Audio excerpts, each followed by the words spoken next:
Oi, pessoal. Essa é a nossa primeira aula. Sou o professor Glauco Pantoja, essa é a primeira aula aí do nosso curso de Marketing e Desenvolvimento da Física, tá? Essa aula vai estar disponibilizada aí no YouTube. Ela equivale a, vamos dizer assim, ao primeiro e o segundo capítulo do livro do Alan Chalmers, o que é Ciência Final, é um resumo dessa obra, tá? E nessa aula a gente vai debater o indutivismo e o problema da indução, tá? A gente começa no primeiro ponto, né, falando na ciência como conhecimento derivado de fato da experiência, que é a visão muito mais próxima do senso comum e que é sustentada, né, pelo pensamento indutivista na visão desse autor, tá? Então, o que o senso comum acredita ser um conhecimento científico?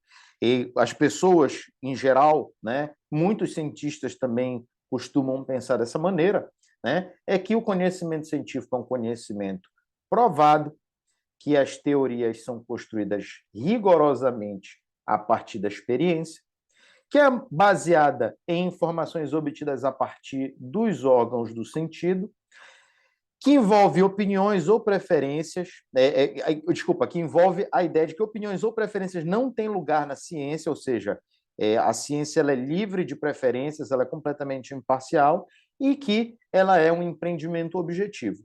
Algumas dessas teses nós vamos desconstruir ao longo do tempo, tá? E substituindo por outras mais adequadas que refletem melhor o fazer científico, tá? E quando que essa visão ela se tornou popular? Ela se tornou popular a partir do século XVII, tá? Quando se fala, né, ou se sustenta a ideia de que nós devemos consultar a natureza e não as obras dos antigos, ou seja, ao invés da gente se basear no que já tinha sido produzido, a gente vai diretamente experimentar sobre a natureza. E essa ideia, né, ela atualmente se mantém ainda, né, como mostra a citação de Davis, tá? Em 1968, não é tão recente, mas já estamos aí no século XXI e essa citação é do século XX, portanto, século passado, né? Mas ainda é relativamente próximo, bem mais distante do século XVII, né? do que de nós. Né? Davis vai dizer que a ciência é uma estrutura construída sobre fatos, sem explicar muito o que são esses fatos. Tá bom? Essa visão, né, o Alan Chalmers ele se compromete a justificar como uma visão ingênua da ciência. Tá? No segundo ponto, nós vamos caracterizar o pensamento indutivista ingênuo. Tá? Para o indutivista, a ciência começa com a observação. Então, o início da ciência é observar alguma coisa. Tá? Ela é feita essa observação feita a partir de órgãos sensitivos normais e inalterados, ou seja, um olho acurado, um olho normal, inalterado. Ela é feita sem preconceitos e de maneira independente do observador. As proposições são derivadas da observação, né? E essas proposições derivadas da observação formam a base das leis e teorias da ciência.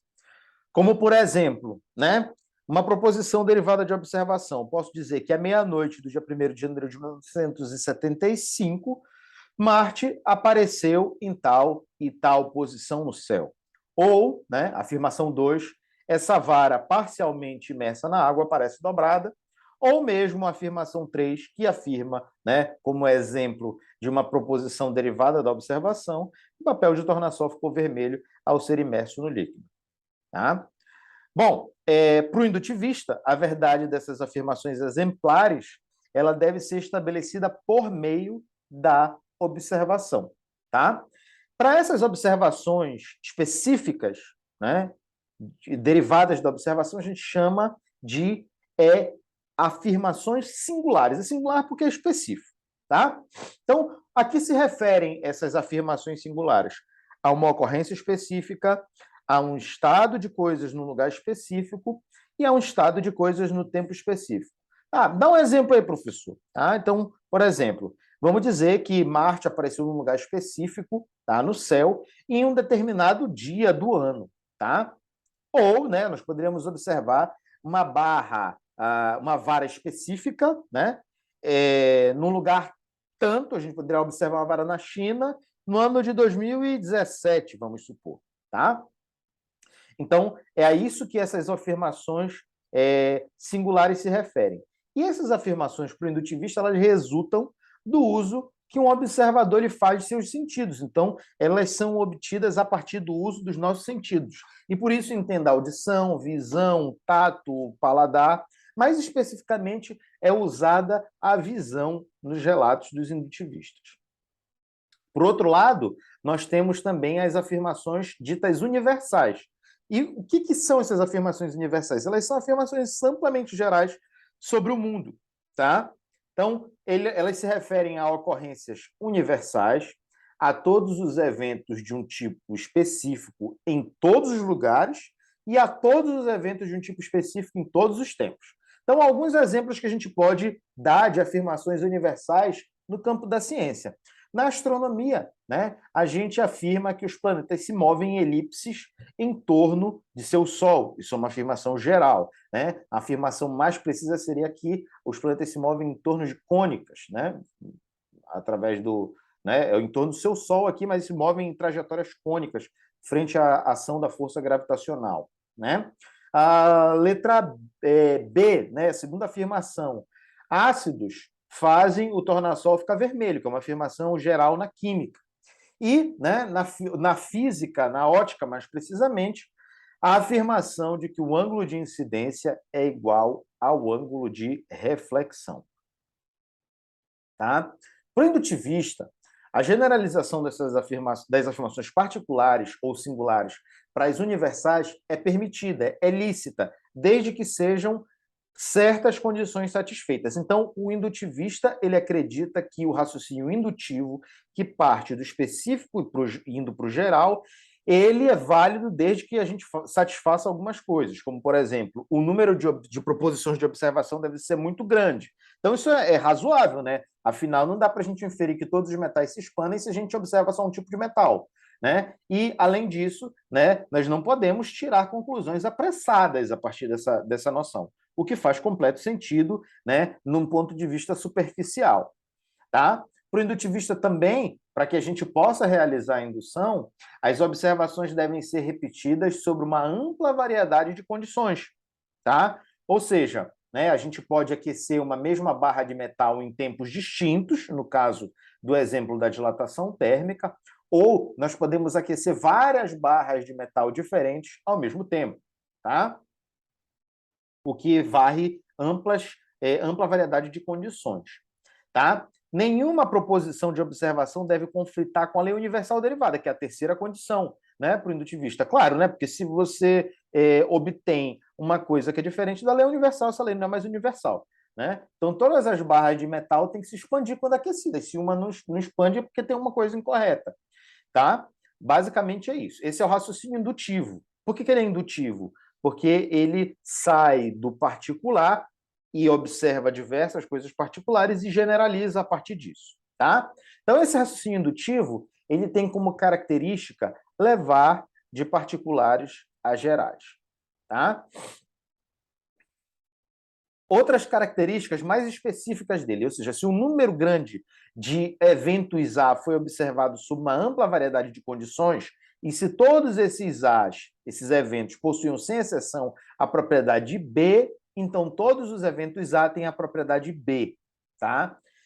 Isso aí é a regra geral para o indutivista, porque para ele a ciência é construída por meio do raciocínio indutivo.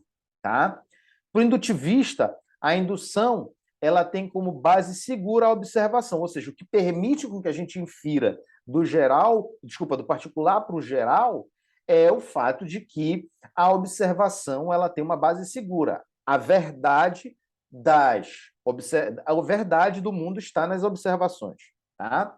Quanto mais dados nós temos e quanto maior o aperfeiçoamento em nossas observações, cada vez mais as teorias vão se tornando poderosas, o que também é razoável. Né? Afinal, né, se a gente tem mais dados, a gente sabe que, bom, essa teoria ela tem a probabilidade, guardem bem esse conceito, que nós vamos desconstruí-lo posteriormente, tá? Cada vez mais as teorias se tornam mais poderosas. Então, para o indutivista, o crescimento científico é contínuo, tá? Para frente e para o alto, tá? Bom, para o indutivista, a ciência tem como papel, além de observar, explicar e prever. Por exemplo, a gente quer saber quando vai acontecer, né, o próximo eclipse do Sol. Ou a gente quer saber por que o ponto de fervura é mais baixo que o normal em grandes altitudes, em grandes altitudes, tá? Então, a gente sabe que essa característica é uma característica que a gente ainda guarda do raciocínio científico, né? E o indutivista também acredita que a gente precisa explicar, né, e prever. Só que ele pensa isso de uma outra maneira, tá?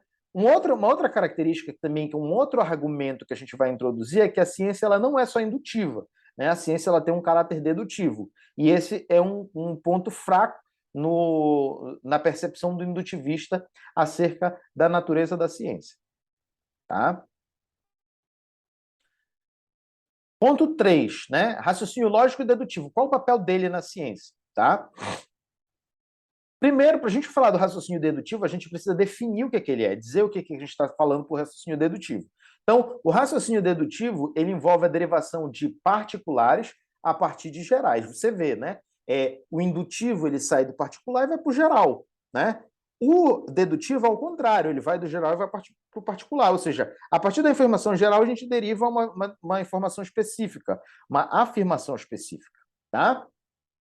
Então, as deduções lógicas, elas possuem regras bem definidas, tá? Uma dedução válida, ela não apresenta, tá? Eu vou dar primeiro um exemplo e vou dizer para vocês o que caracteriza isso, tá? Por exemplo, posso dizer que todos os livros de filosofia são chatos, tá? E considerar isso com valor de verdade, né? E eu posso dizer, né, por exemplo, que esse aqui não é o caso, mas vamos supor que seja, esse é um livro de filosofia, tá? Logo, esse livro vai ser chato, porque ele é um livro de filosofia. Então, isso é uma dedução válida. A gente poderia ter uma dedução não necessariamente válida. Você pode dizer que muitos livros de filosofia são chatos, e você diz que esse é um livro de filosofia, é não necessariamente válido, você pode inferir que esse livro é chato.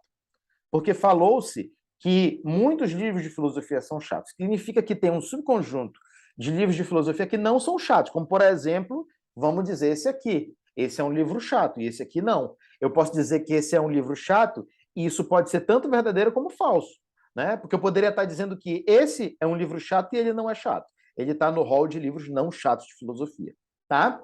Então, o que acontece? Por que a gente consegue, por meio da dedução, algumas deduções válidas e outras não, tá?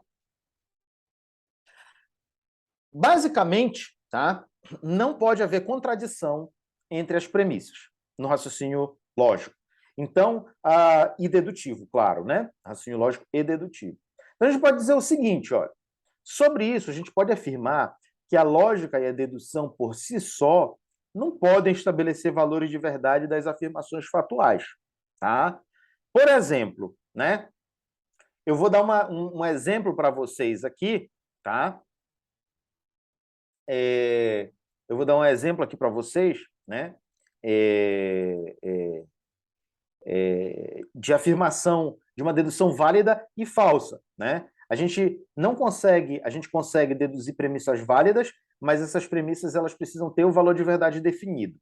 Então, eu vou, por exemplo, dizer que todos os gatos têm 5 patas, tá? O que é uma afirmação falsa, porque a gente sabe que os gatos têm 4 patas, tá? E a gente pode dizer que o Bugs Pussy é o meu gato, né? Então, é lícito inferir, né, que o Bugs Pussy tem 5 patas, mas isso é uma afirmação falsa porque os gatos têm 4 patas, tá? Então, o que acontece? A lógica, ela permite deduzir desde que seja dado o valor de verdade, tá? Então, acabei de apresentar um exemplo de vocês, um exemplo para vocês, que é o exemplo do gato, né? Que o gato ele é uma dedução válida, né? Porque você vai inferir que o Bugs Pussy tem 5 patas, porque todos os gatos têm 5 patas, só que essa afirmativa ela se mistura com a ideia do valor de verdade, né?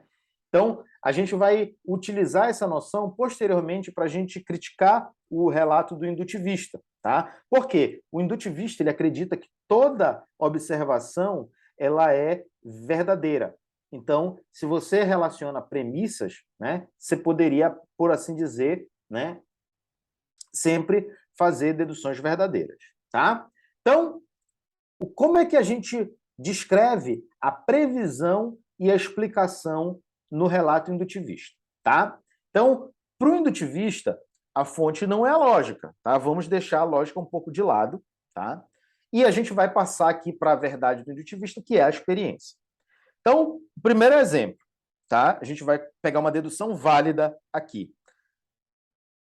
A afirmativa 1, ela vai dizer que a água pura congela a cerca de 0 grau, o que é uma afirmação relativamente conhecida. Nas CNTP, a água congela aproximadamente 0 grau, tá? O radiador do meu carro contém água pura. Então, se a temperatura cair abaixo de 0 grau, a água no radiador do meu carro vai congelar. Isso é uma dedução válida, tá? Então, é importante que a gente guarde essa noção aqui da dedução válida, né? Porque a gente vai voltar para ela posteriormente. Tá? Então, a explicação de como a física indutivista explica o arco-íris, né, está associada aí ao fato de que os princípios eles são derivados da experiência por meio da indução. Tá? Então, exemplos, né, a lei da reflexão da luz, né, a lei da refração da luz e a dependência do grau de refração sobre a cor. Tá? Os princípios são derivados da experiência por meio da indução. Tá? Então, nesse sentido, na explicação do arco-íris, um número de experiências grandes em laboratório é realizado. Lembra? Um número grande de experiências é necessário para que a gente possa realizar a indução na cabeça do indutivista. Né? Então, como é que funciona o lance da lei da reflexão? Obtivemos a lei da reflexão por meio da experiência. Né? A gente induziu a lei da reflexão. Vamos supor, né, que isso seja verdade. Aí, o que a gente vai fazer? A gente vai refletir, né, raios de luz a partir de espelhos e superfícies da água. A mesma coisa a gente faz com a lei da refração. A gente pode mensurar ângulo de incidência e refração para os raios de luz que mudam de meio, tá? Então a gente está fazendo essas experiências no laboratório. E aí depois a gente, para analisar a dependência do grau de refração sobre a cor, a gente muda os parâmetros, né? Cor, luz, etc. Tá? Aí a gente simula as condições iniciais, né, que envolvem a descrição do cenário sobre investigação. O que são essas condições iniciais, gente? Basicamente a descrição do cenário investigativo, tá? Então, no nosso caso do arco-íris, né, a gente precisa dizer onde é que o Sol está no céu em relação ao observador na Terra, né? E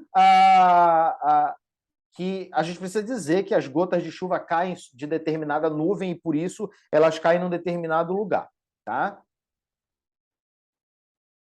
Aí, para realizar a dedução, né, que é o último procedimento aqui, que depois que a gente induz, a gente vai deduzir essas coisas, né? A gente precisa afirmar certas coisas. A primeira é que a gota de chuva é esférica, tá?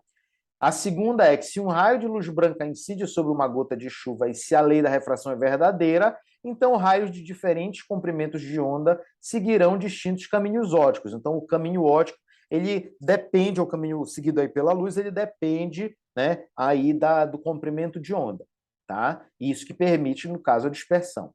Aí, né, se a lei da reflexão é verdadeira, então vai ter reflexão dentro da gota, tá? A refração na saída da gota será explicada pela refração. E a diferença de caminho óptico permitirá ao observador olhar os componentes azul e vermelho separados para qualquer situação envolvendo chuva suficientemente extensa. Então, é assim que se dá o relato do ponto de vista indutivista. Tá? Então, primeiro, os princípios são derivados da experiência. Tá? Depois, a gente realiza um número grande de experiências de laboratório. As condições, a gente descreve as condições iniciais e, portanto, a gente depois realiza a dedução para explicar esse processo. Muitas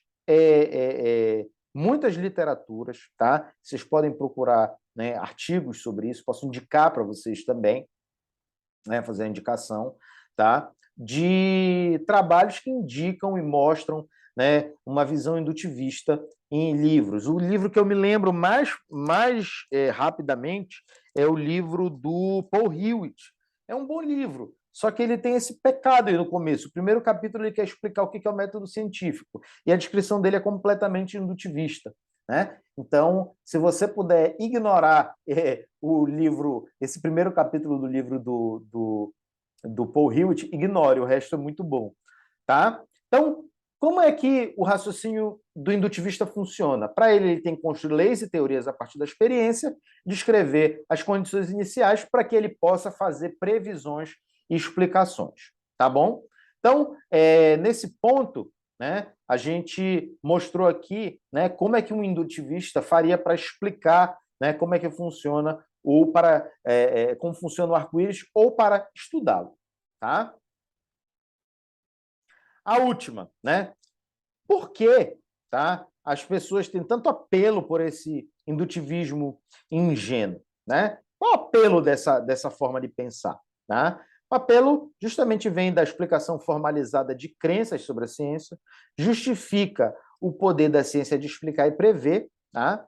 E a objetividade também deriva do fato de que tanto a observação como o raciocínio são objetivos, tá bom? Então, ela tem esse apelo objetivista, né, da ciência, tá? Ele considera, o indutivista também considera a não intrusão de elementos pessoais ou elementos subjetivos, tá?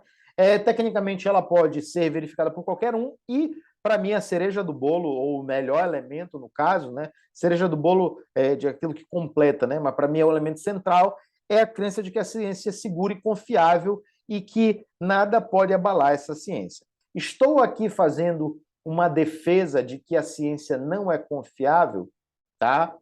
Tecnicamente, não. O que eu estou lhe dizendo para vocês é que a ciência ela não tem uma base segura de verdade. Ou seja, não é porque ela é ciência que ela vai estar sempre certa, tá? A gente vai ver isso em diversos exemplos, que ao longo, né, da evolução do conhecimento científico, as ideias foram mudando e foram se tornando melhores, né? Foram se tornando mais preditivas, mais claras, mais seguras. Então, o conhecimento que a gente tem hoje, algum dia vai ser substituído por um conhecimento melhor, mas não vai ser por uma opinião de uma pessoa que tirou, né, a fórceps, né, da cabeça dela uma ideia completamente pouco sistemática e fruto de pouco estudo. Então, eu não estou comparando aqui ciência com opinião, tá? Eu estou comparando ciência com outra ciência, tá bom? Esse raciocínio ele é errado e é perigosamente enganador, tá? E, claro, a forma que foi descrita aqui é uma forma extremada de indutivismo. Não necessariamente você vai encontrar alguém que pense assim nesses termos, é uma forma extremada. Mas vai ter pessoas que, se você começar a perguntar demais, ela tende a ir para essa forma de indutivismo, né? É um pensamento muito comum, tá? Dado que a gente caracterizou o que é o pensamento indutivista, a gente passa agora para a segunda parte. A pergunta de que será que a gente pode justificar logicamente o princípio da indução? Tá? Então, eu passo aí para dizer que não, a gente não pode justificar o princípio da indução, mas aí eu vou construir esse argumento junto de vocês, tá?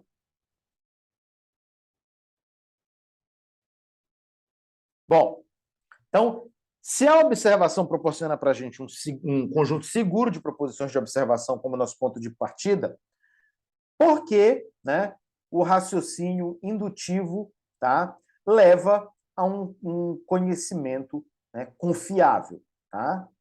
Bom, o indutivista poderia dizer assim mesmo, olha, a gente pode partir para pela lógica, né? Dizer que, logicamente, se a gente tem um conjunto seguro de proposições, logicamente o raciocínio indutivo é confiável. Ou a gente pode também apelar à experiência e dizer assim, olha, funcionou várias vezes, então significa que vai funcionar sempre. Beleza? A gente vai destruir agora esses dois argumentos. Então, o apelo à lógica, ele vem da validade das deduções, tá? Ou seja, quando você usa a lógica, porque você está trabalhando aqui com questão dedutiva, tá?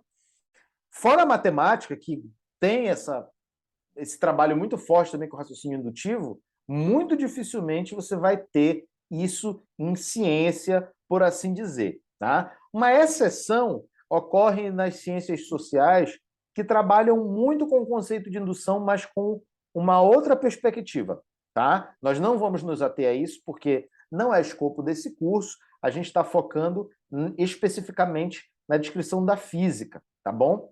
Então, se você for ver o relato indutivista ele não é compatível nem com a lógica, nem com a história da ciência, tá bom?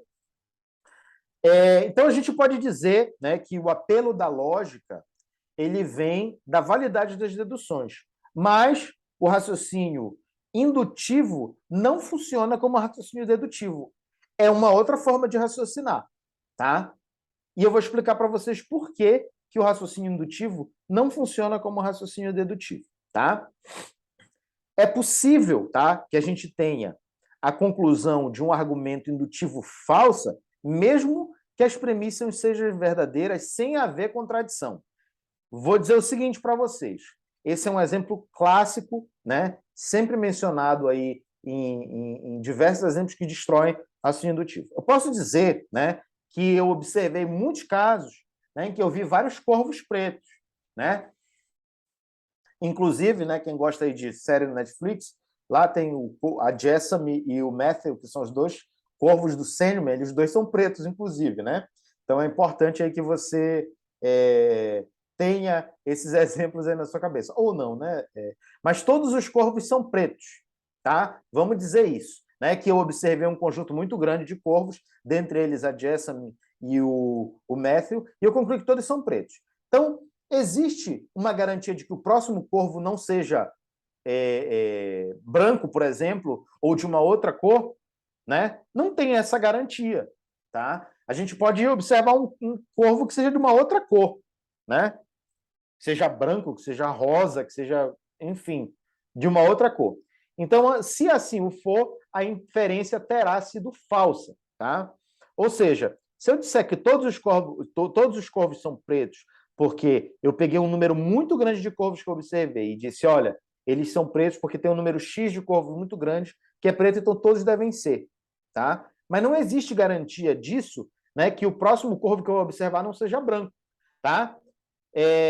Eu vou dar também aqui um relato do Bertrand Russell, né, que ele fala o relato do peru indutivista. E ele, inclusive, é mais claro do que esse, tá? Um peru, né, ele reparou que era sempre alimentado às 9 da manhã, todos os dias. Então, dia 1º de janeiro, 2 de janeiro, 3 de janeiro.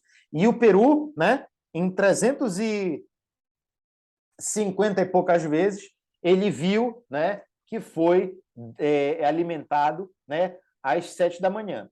Aí você tira aí 365 menos 7, né?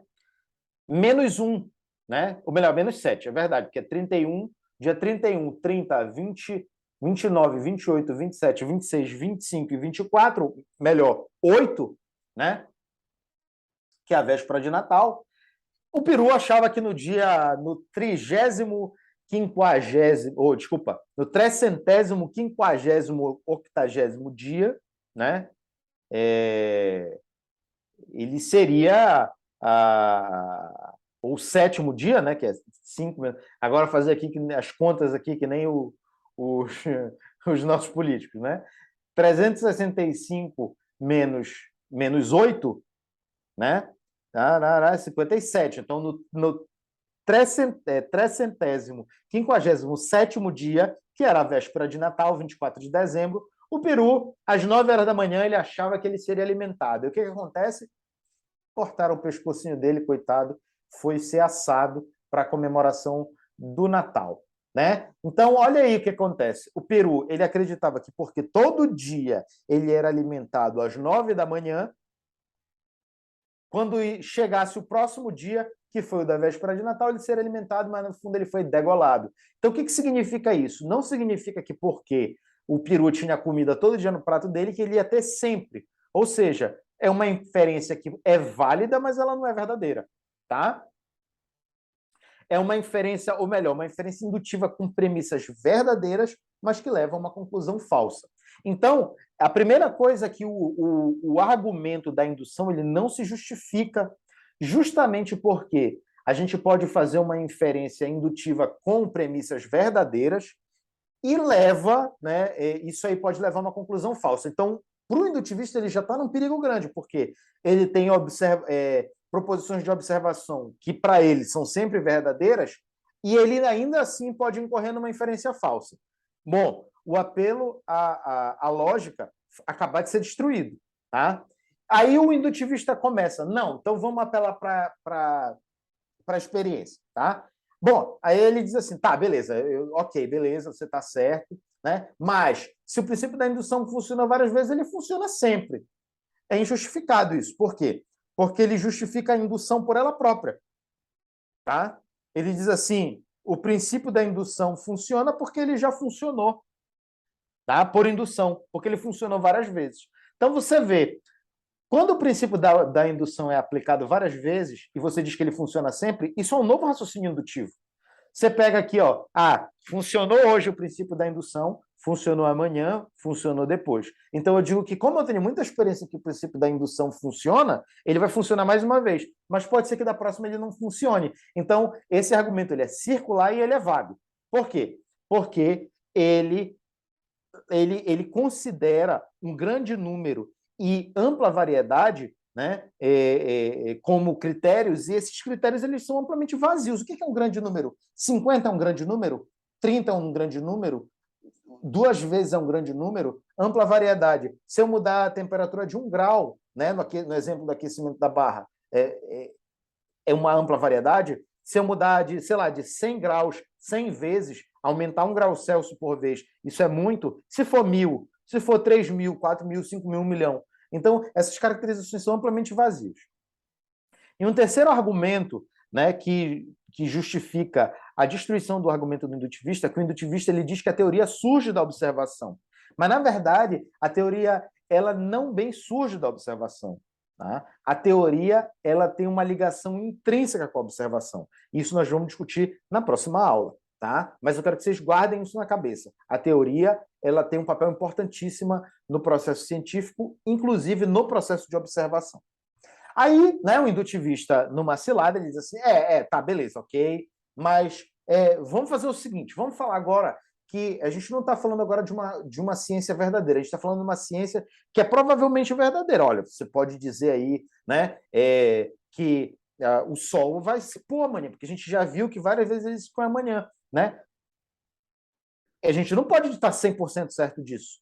Sabe por quê? Porque tem dias, tá, que no Ártico e na Antártica o Sol realmente não se põe, tá? Então o indutivista poderia dizer assim, ó, vamos usar aqui a noção de probabilidade. Então, ao invés de eu dizer que as afirmações são verdadeiras pela corroboração de um grande número de acontecimentos, a gente poderia dizer que as proposições são provavelmente verdadeiras. Então eu mudo aqui a força do meu argumento e digo assim, ó, se um grande número de fenômenos A foi observado sob uma ampla variedade de condições, e se todos esses A's observados, esses fenômenos, sem exceção, tinham a propriedade B, então todos os A's observados, sem exceção, possuem a propriedade B. Logo, tá? Todos os A's observados provavelmente possuem a propriedade B, tá? Bom, observamos um grande conjunto de A. Todos eles têm a propriedade B, tá? Então, é possível que todos os A's tenham a propriedade B. Eu não digo que, né? Eu não digo que o A sempre vai ter o B. Eu digo que o A ele possivelmente tem o B, né? Então, o que acontece? Eu observei o Sol se pôr, né, todos os dias e eu vi que o Sol se pôr, tá? Então, o fenômeno do Sol se pôr, né, ele acontecia e tinha essa propriedade, né, de se pôr sempre, né? E aí a gente pode dizer o seguinte, olha, então, provavelmente, né, o Sol vai se pôr amanhã. Beleza, né? Esse é o novo argumento do indutivista, tá? Essa proposta, ela não supera o problema da indução, a ideia de que a gente vai dizer que uma teoria não é verdadeira, mas possivelmente verdadeira, porque tem um número de casos muito grande que justifica ela frente ao número pequeno de casos que não a justifica. Tá? Por quê? Porque essa afirmação ainda é uma afirmação universal. Tá? Esse argumento evoca uma explicação com base em algo que ainda precisa ser justificado. O que eu quero dizer com isso? Né? É um argumento ainda circular. Tá? Eu posso dizer ainda, né, como contra-argumento a essa noção da probabilidade de que a teoria da probabilidade indica que a probabilidade de qualquer universal fazendo alegações sobre o mundo é zero, qualquer que seja evidência observável. O que é isso, gente? Vamos ver, tá? Eu tenho um número finito de observações do Sol se pondo, tá? Quando você fala o Sol vai se pôr sempre, tá? O Sol sempre se põe, isso envolve todos os tempos, todos os lugares, e envolve um conjunto infinito de observações. Bom, você sabe, né, como bom professor de física, né, ou como bom estudante de física também, né, que quando a gente tem um número grande, um número finito num denominador e a gente toma o limite de um denominador indo para o infinito, isso aqui tende a zero. Então, a probabilidade de uma teoria estar verdadeira nessa descrição é zero. Ou seja, esse argumento ele é pior ainda do que o argumento da indução mais forte. Tá? Por quê? Porque, basicamente, você vai dizer que uma teoria está provavelmente verdadeira, só que o espaço amostral que você tem aí, né, ele vai ser infinito. Então, o que é a probabilidade? Não é evento pelo espaço amostral? Pois é, ou seja, o que você tem aí numa proposição universal, ela envolve todos os fenômenos que dizem respeito àquilo. Tá? Então, porque ela é claro, ela é uma afirmação universal. Então, os eventos são finitos, o espaço universal, o espaço amostral é infinito, né? Ou melhor, espaço amostral não, o universo, né? Então, o espaço que você tem ali como é que se diz? De observações é finito, e a sua afirmação universal é o próprio universo. São todas as possibilidades de acontecer, tá? Então, o que acontece aí? Né? A probabilidade é nula. Então, essa noção aí ela é zero. Tá? Então, uma das alternativas é o indutivismo não focar em universais, mas focar na probabilidade de afirmações particulares estarem certas. Então, aí já é mais um recuo. E a gente vê que cada vez mais o edifício indutivista ele vai caindo. Tá? Então,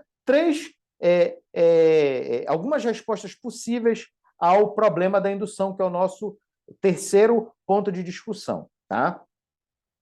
A primeira é que o programa indutivista degenerou, porque ele não consegue acrescentar nenhum novo insight à questão. Ou seja, a gente não consegue mais descrever uma filosofia da ciência razoável, a gente não consegue dizer nada de novo.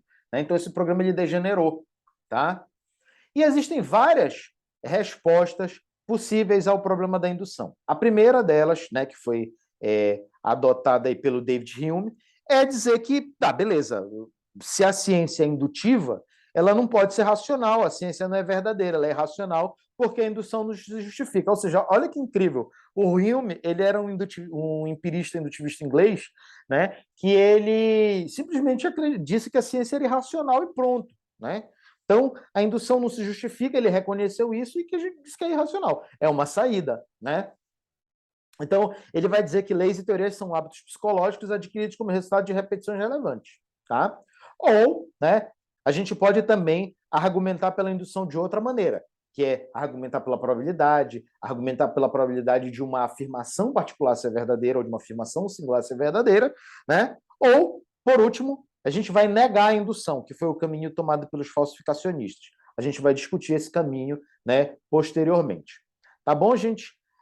Então, resumo da aula de hoje. O que a gente viu? Tá? A gente viu aqui a noção de que a ciência, né, por indutivista, é um conhecimento derivado de fatos da experiência. A gente caracterizou o indutivismo ingênuo, tá? Que por indutivista a ciência começa com a observação sensorial mesmo, ou seja, se a gente recebe uma informação objetiva do mundo, essa informação chega da mesma forma para todos os observadores. Tá? Ela é feita sem preconceitos e de maneira independente do observador, ou seja, ela é objetiva, não subjetiva. E, né, as proposições derivadas da observação formam a base das leis e teorias. Tá? A gente falou também das afirmações singulares, que são afirmações específicas que ocorrem no estado de coisas específicos e no estado de coisas no tempo específico. Falamos das afirmações universais, são aquelas afirmações gerais. Caracterizamos o raciocínio indutivo como a generalização a partir de particulares para os gerais. Tá? Descrevemos também o raciocínio lógico e dedutivo como alternativa a esse tipo de pensamento. Fizemos uma previsão e explicação do fenômeno do arco-íris no relato indutivista. E, por último, né, discutimos a atração do indutivismo ingênuo na primeira parte da aula. Na segunda, nós mostramos que o princípio da indução não pode ser justificado. Depois, nós trabalhamos uma versão mais enfraquecida do princípio da indução, que é recuar para a probabilidade, mas vimos que, mesmo assim, esse princípio ele não pode ser sustentado. E trouxemos algumas respostas possíveis ao problema da indução, né? Mais precisamente 3. Né? A posição cética, de que a ciência é irracional, né? Ou a redução da força do argumento da indução, e a própria negação da indução, que é algo que a gente vai discutir posteriormente. Na próxima aula, a gente se encontra para discutir a relação entre observação e teoria. Um forte abraço, um excelente final de semana a todos.